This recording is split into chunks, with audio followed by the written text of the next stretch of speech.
نازل ہوا تو عربی زبان کی کچھ عجیب و غریب خصوصیتیں ہیں. میں شوق دلاتا ہوں اور ہمیشہ شوق دلاتا رہوں گا.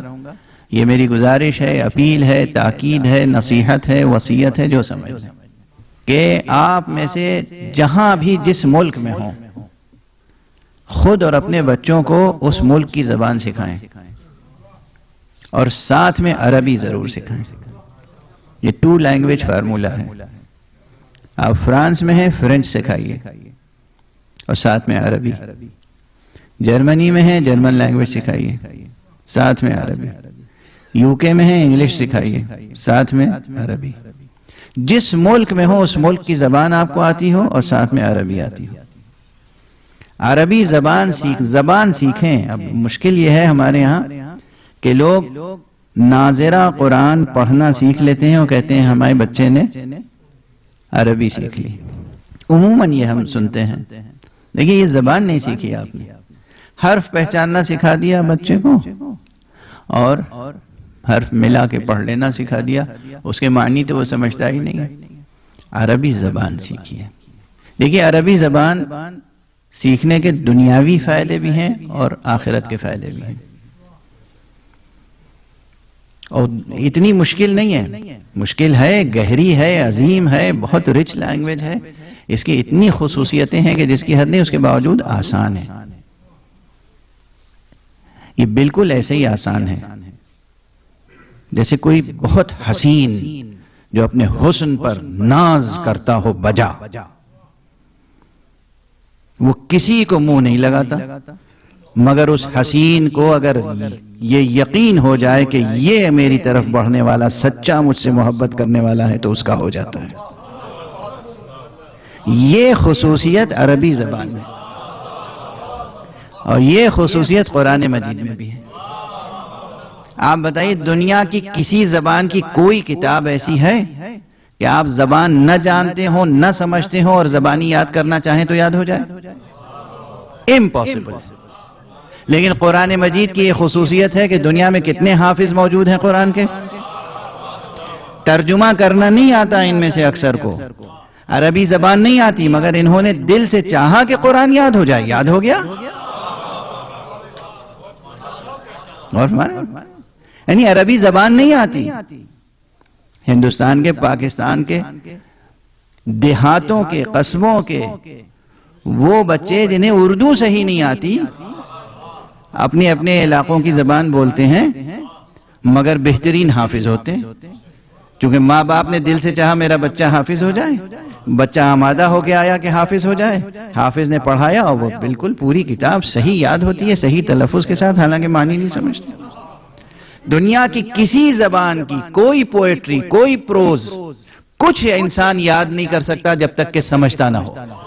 مگر یہ قرآن ہے کہ آپ سمجھتے نہیں پھر بھی اگر یاد کرنا چاہیں تو یاد ہو جائے. اب اگر ایسی مہربانی اس کتاب میں ہے تو یہ خود نشانی ہے کہ یہ کسی مہربان کا کلام ہے. یہ خدائے مہربان کا مہربان کلام ہے.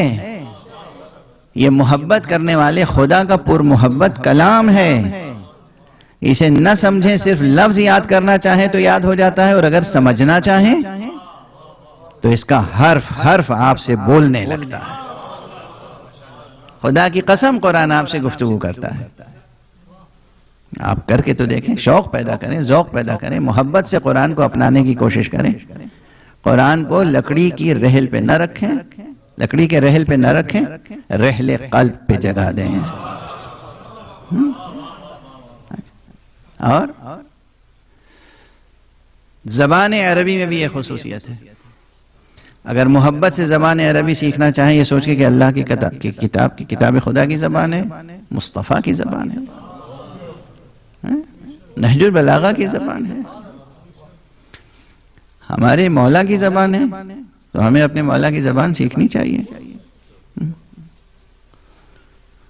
ہمیں آج اسی قسم کی مثالیں سامنے آ رہی ہیں. کسی ایک جوان کو کسی دوسرے سے محبت ہو جائے تو کوشش نہیں کرے گا کہ میں اپنے محبوب کی زبان سیکھوں. اور آپ حضرات دنیا بھر میں شہرہ ہے کہ علی کے عاشق ہیں، علی کے عاشق ہیں، علی کے عاشق ہیں، علی کے عاشق ہیں. نہ علی کی زبان سیکھتے ہیں، نہ علی کا لہجہ سیکھتے ہیں. کیسے عاشق ہیں؟ عربی زبان سیکھیے، مشکل نہیں ہے، محبت اور ایمان کے جذبے سے سیکھیے، اور اس سے فائدہ کیا ہوگا؟ اب مجھے یقین ہے یہ جتنا مجمع میرے سامنے بیٹھا ہے یہ سب اللہ سے محبت کرنے والے لوگ ہیں، اللہ کے رسول کو چاہنے والے ہیں، اہل بیت کے چاہنے والے ہیں، مولا علی کے عاشق ہیں، مولا حسین کے عزادار ہیں۔ آپ کے جذبے پر یا نیت پر ہمیں ایک ذرا سا شبہ نہیں، لیکن میں ان کے لیے بھی ایک جملہ کہہ رہا ہوں کہ جن کی توجہ زیادہ تر دنیا کی طرف ہوتی ہے، دنیا طلب ہوتے ہیں، دن رات اٹھتے بیٹھتے بس روزی روٹی دنیا، روزی روٹی دنیا، روزی روٹی دنیا، یہی ان کا ہم و غم ہے۔ ان کے لیے عرض کر رہا ہوں کہ آپ بھی عربی سیکھیے، بہت فائدہ ہوگا۔ دنیا کے کم سے کم 30 سے زیادہ ملک ایسے ہیں، تقریباً 40 کے آس پاس ملک ہیں، کنٹریز جن کی نیشنل لینگویج عربک ہے، ایک دو نہیں۔ تو اگر آپ عربک لینگویج سیکھیں گے تو کم سے کم گورنمنٹ سیکٹر میں بھی، پرائیویٹ سیکٹر میں بھی 40 کنٹریز کے دروازے آپ کے لیے کھل جائیں گے۔ تو اس اپورچونٹی کو آپ کیوں ہاتھ سے چھوڑ رہے ہیں؟ میں خود آپ کے سامنے بیٹھا ہوں، ہندوستان میں، بھارت میں ایک اکیڈمی تھی جس کا نام تھا اکیڈمی آف فارن لینگویجز، اس میں عربی زبان پڑھانے کے لیے مجھے بلایا گیا، میں گیا تو میں نے دیکھا کہ اس اکیڈمی میں کلاس میں 70-72 اسٹوڈنٹس تھے، اور یہ سب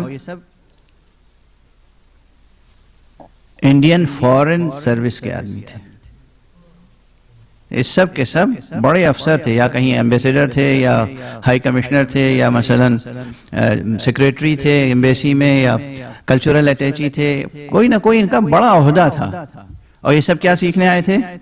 عربی، اور ان میں ایک بھی مسلمان نہیں تھا۔ وہ عربی سیکھ رہے ہیں اس لیے کہ ان کی گورنمنٹ کو ضرورت ہے، حکومت کو ضرورت ہے، یعنی حکومت کو عربی زبان جاننے والے کی ضرورت ہے۔ اب اگر آپ کو عربی زبان آتی ہوگی تو آپ سے آپ کی حکومت فائدہ اٹھائے گی یا نہیں اٹھائے گی؟ وہ بھی چھوٹی موٹی نوکریاں نہیں ہیں، اہم، ایک ذاتی تجربہ عرض کر رہا ہوں۔ اور کیا ساری دنیا میں صرف ہندوستان ہے جو اپنی ایمبیسیاں قائم کیے ہوئے؟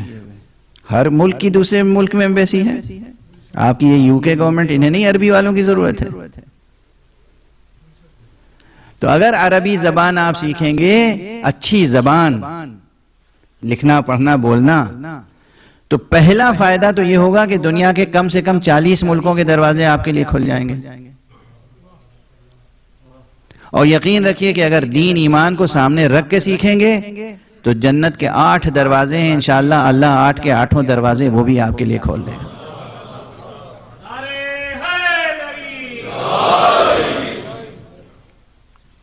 اور ایک جملہ اور کہوں، اس میں طنز بھی ہے، نشتر بھی ہے،